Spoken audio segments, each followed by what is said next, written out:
Okay, i-share ko lang din itong isang problem na isi-solve ko sa Calculus Refresher Hub program namin. Sa isang problem to. Ayan, i-share ko na lang din sa inyo na para makita nyo lang din. Okay. So, di-discuss ko to sa Calculus Refresher Hub. By the way, pwede ka pa rin mag-enroll na. Still accepting enrollees. Pang day 4 pa lang to, I think you can still catch up with the topics na. Okay? So message mo lang ako sa Facebook page ko. Then bigyan kita ng details na. I think you can still catch up na. Sige, share ko lang itong problem. Ito lumabas daw to noong November 2024. So i-solve natin. So bali, given daw yung figure. Then meron siyang following data. So kumbaga, meron siyang coordinates nung point A. So which is 2,851.28 for the x. And para naman sa ordinate niya is 299.4. Yung radius ng circle is given 200 units. Sa point B naman, given naman yung coordinates niya 3898.72 tsaka 2870.15. Given din yung radius niya which is 1,500. So compute the x and y coordinates of the point P1. So bali yung tanong, ano daw yung coordinates dito? Okay? So solve lang natin to using calculator only, para mas mabilis i-solve yung problem. So, yung mangyayari, punta lang tayo sa mode 2. Okay? Mag-mode 2 ka lang. Pero ba? So, di ba binigay yung coordinates ng A. So, bali ito, bigay ito. So, yung gagawin mo, ilalagay mo yan, i-model mo yan sa calculator mo. So, mangyayari nito,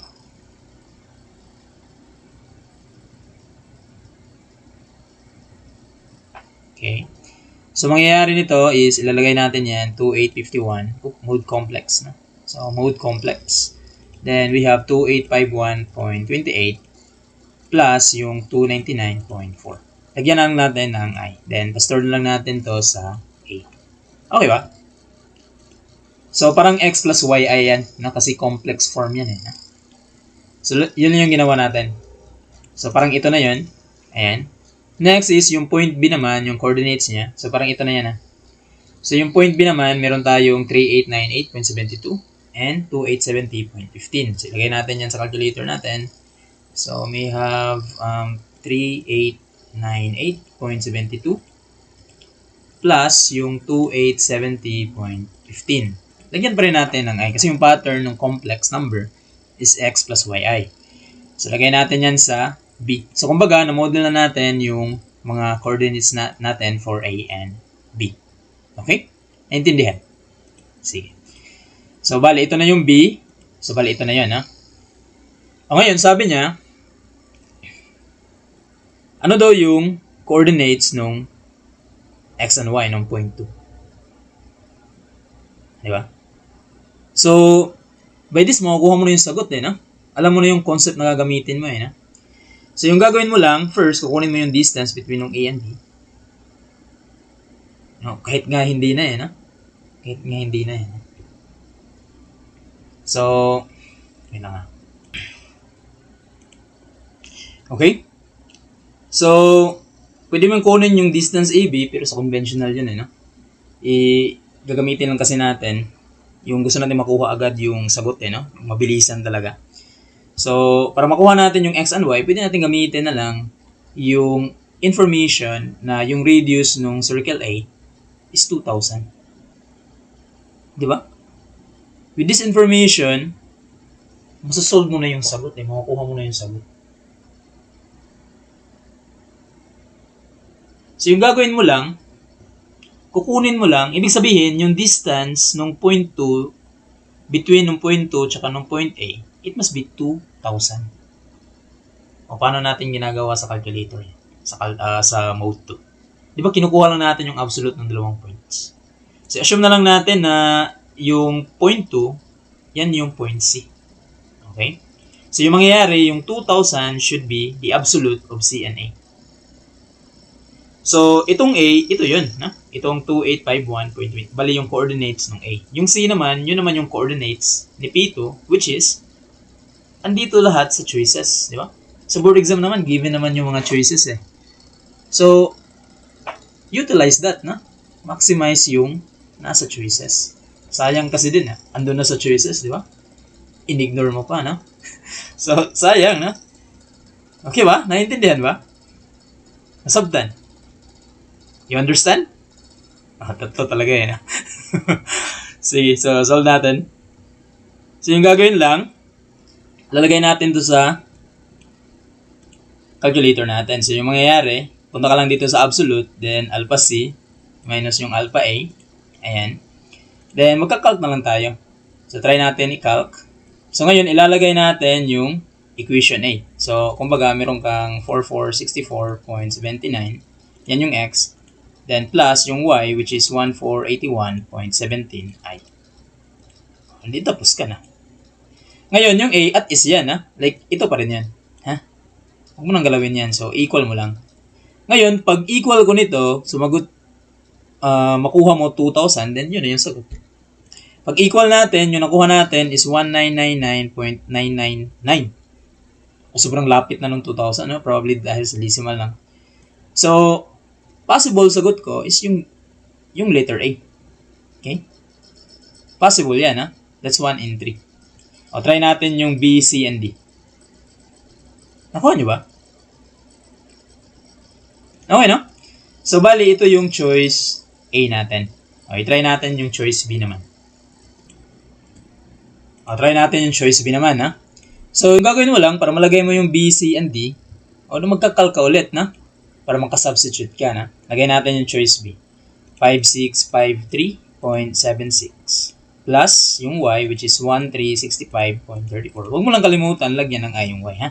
Kasi X plus Y ay yung format ng complex number. So, at is lang yung A, huwag mong galawin yan. So, makikita mo, 2998, hindi 2,000. So, meaning, mali yung choice A. Di ba?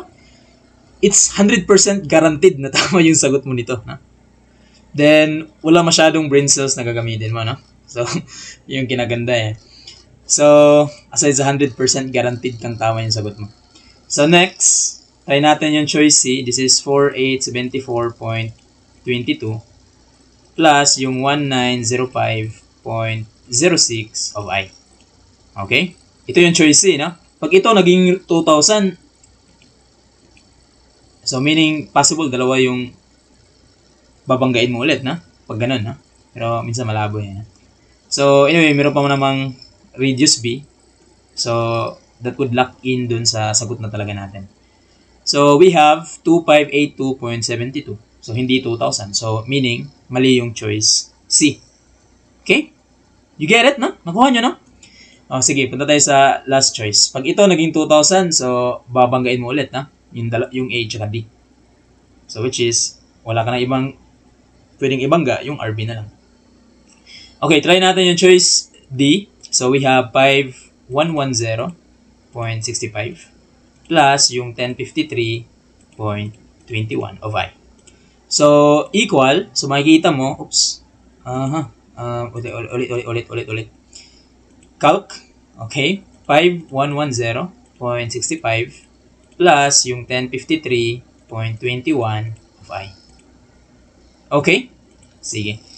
So, again, at is yung A. So, makuha natin through 2381.802.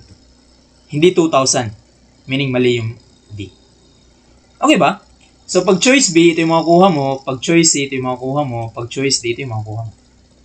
So, only choice A yung nakakuha nung 2,000. Okay? Pwede mong i-check din yung RB. Pero optional na yan. Kasi ako, alam ko ng letter A yung sagot eh. Wala nang iba yan. So, pero kung gusto mo talagang malak-in yung sagot mo, you can check yung RB. You can verify that. So, di ba, alam naman natin na yung radius daw dito is 1,500. So, meaning, kukunin ko lang yung distance nung C and B. Pag nag-result siya ng 1,500, then that's the answer na. So, ngayon, i-justify, parang gusto mo lang madagdagan pa ng isa pang, proof yung choice A na sagot eh, no? So, pwede yung choice A na lang yung i-check mo pag ganito na. So, yung mangyayari, papalitan mo lang ng B to. Kasi ano ka na eh, C tsaka B, di ba? So, magkakalk ka ulit, na? Lalagay mo yung choice A, you have 4464.79 plus yung 1481.17i. Pag ito lumabas 1,500, then letter A na talaga yung sagot. Yung nakuha natin, yung B at is lang yan, bali ito pa rin yan. Yan sila, yung coordinates na yan. So, pag-equal natin ito, so that's it, no? Ang layo, ano? So, wait lang baka may namali ako.